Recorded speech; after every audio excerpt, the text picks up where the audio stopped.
Estimados colegas, amigas, amigos, es un gusto estar con ustedes en estas jornadas organizadas por el Centro Federal de Estudios de Derecho Público acerca del rol del juez contencioso administrativo. Quisiera previamente formular dos observaciones. Todas las reflexiones o pensamientos que pueda exponer se refieren exclusivamente a lo que es el orden contencioso administrativo federal.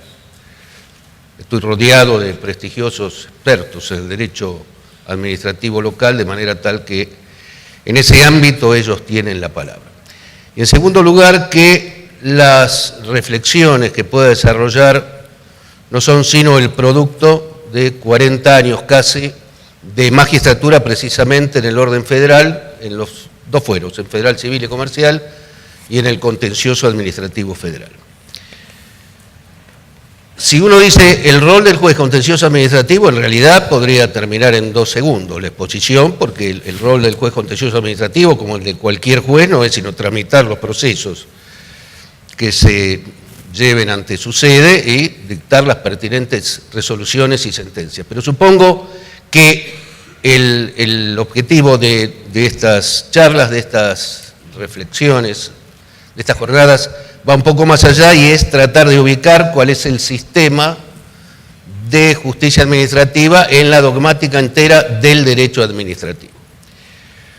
En consecuencia, voy a tratar de sintetizar brevemente cuáles son las notas características de lo que fue el primitivo derecho administrativo y cómo se estructura todo su componente dogmático, dentro del cual, por supuesto, se encuentra inserido el gran tema del contencioso administrativo o de la justicia administrativa.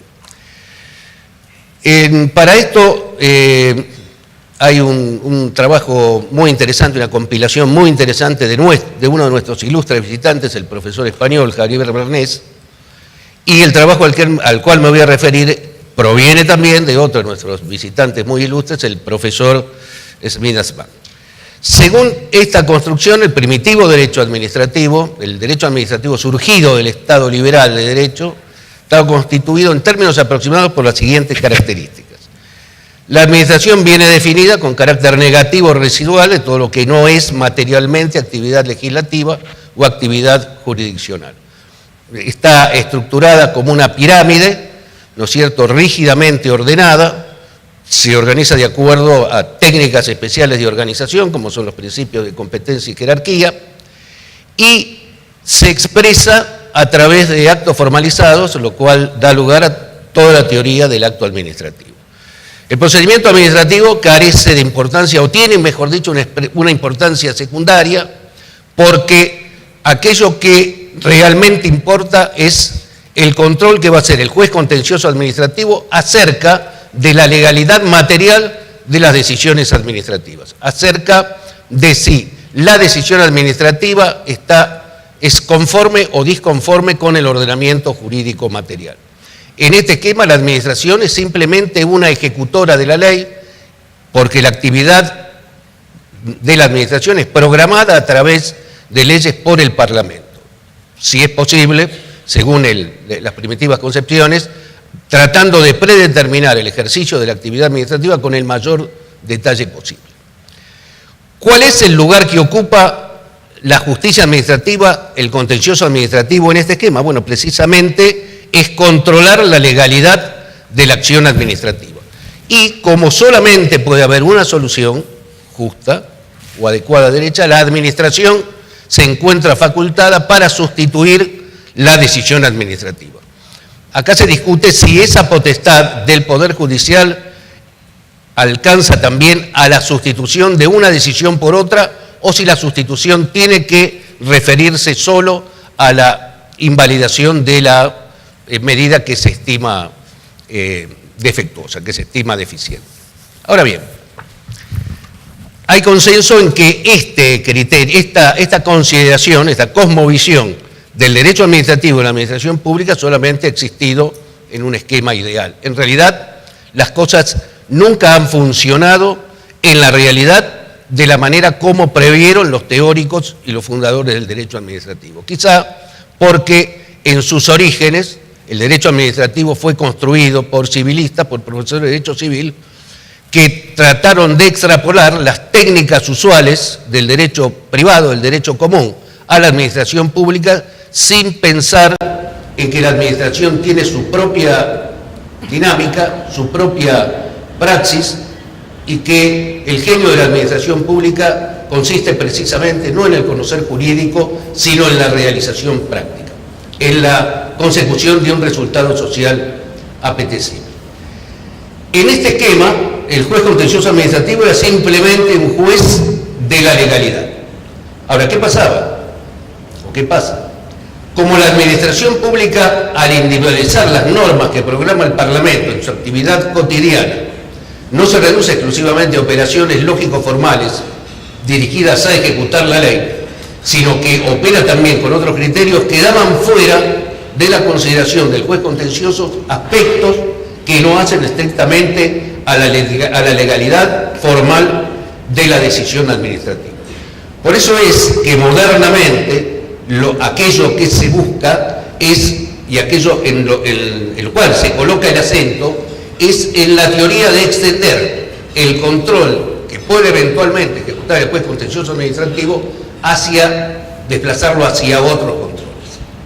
Ahora bien, brevemente es del caso preguntarnos si el juez contencioso administrativo es únicamente un juez de la legalidad, porque resulta ser que en múltiples ocasiones aparece una fórmula bastante enigmática, bastante difusa, ambigua, equívoca además de las veces, que es el interés público. ¿Cuál es entonces la interacción entre este concepto y el operar del juez contencioso?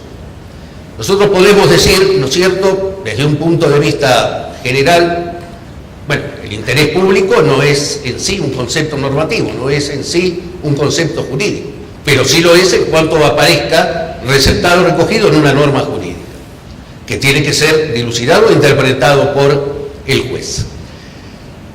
Desde esta perspectiva quizás podamos distinguir el interés público como principio capital en la organización del Estado. Desde este punto de vista, el interés público, uno podría decir, se refiere, por ejemplo, la Constitución en el preámbulo, ¿no es cierto?, cuando habla de que el Congreso General Constituyente reunido tiene, entre otros objetivos, procurar el bienestar general. O el artículo 75, inciso 18 de la Constitución Nacional, cuando dice que el Congreso Nacional provee lo conducente a la prosperidad del país y al bienestar de la provincia. O el artículo 120, al legislar el Ministerio Público, que pide la actuación de la justicia en defensa de la legalidad y de los intereses generales de la sociedad.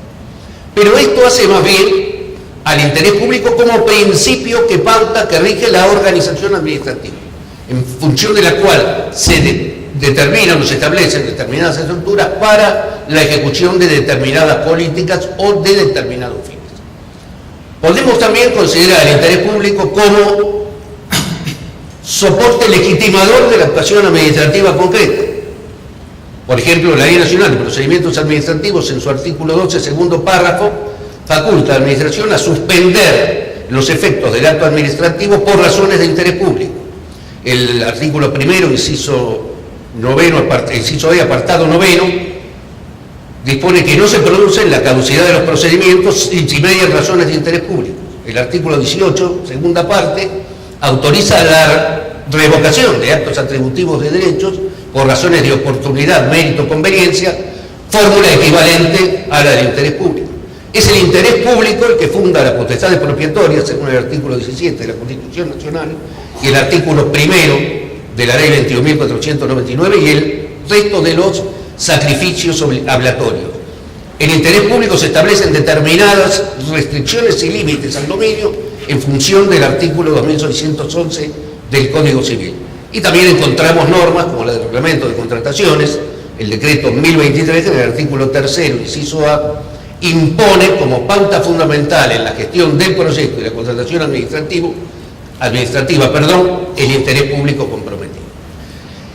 Tenemos entonces una consideración del interés público como soporte legitimador de la acción de la administración pública, pero es posible también otra visión, que el interés público sea la ponderación del capital del juez contencioso administrativo en su decisión.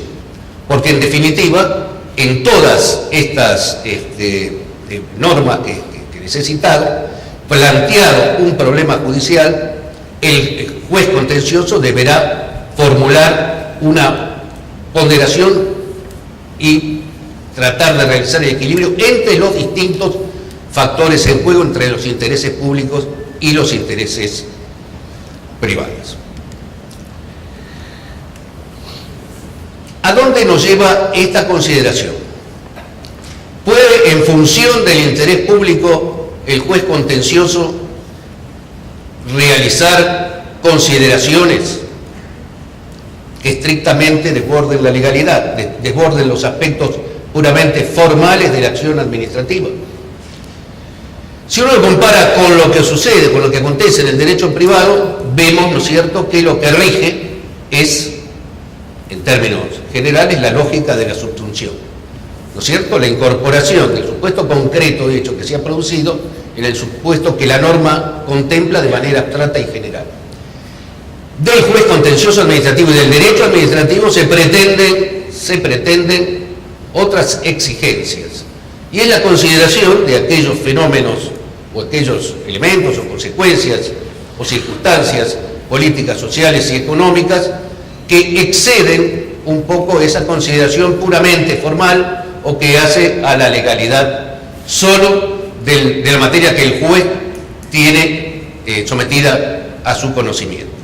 En ese sentido, la doctrina habla más que de una lógica de la subsunción, postulable por regla general para el juez del derecho privado, de una lógica de las consecuencias, es decir, de la ponderación de aquellas consecuencias de dirigir la decisión judicial en un sentido o en otro respecto de la medida administrativa, de la decisión administrativa que está sometida a su consideración. Lo cual no significa en modo alguno, que le esté permitido al juez incursionar en áreas o materias que legal y constitucionalmente están sustraídas, por las razones que fueran, de su competencia. En este sentido hay que considerar que por el momento, la acción del juez contencioso administrativo está en un elevado porcentaje de casos dirigida a la tutela de situaciones jurídicas individuales. Y esto lo demuestran simplemente las estadísticas, ¿no es cierto?, de la justicia contenciosa administrativa en el ámbito nacional. La mayor parte de los procesos que son sometidos a los jueces contenciosos administrativos versan sobre las pretensiones de los justiciables que acuden al juez en demanda de la tutela de sus derechos o intereses personales. ¿Es posible extender esta tutela a otras situaciones? La Constitución lo permite, las normas lo autorizan, se han hecho algunos intentos. Por el momento los resultados, en mi opinión personal, no son demasiado alentadores, y es que pienso que toda la jurisdicción en general y la jurisdicción contenciosa administrativa en particular actualmente solo está montada, solo está organizada para la resolución de conflictos individuales. Los conflictos sociales, los conflictos verdaderamente importantes, se producen al margen de la acción de las normas que pueden preverlo, llegado el caso, y de los jueces. Esta es, por el momento, la situación, el panorama puramente descriptivo que puedo ofrecerles acerca de lo que es el rol del juez contencioso en el ámbito contencioso administrativo federal.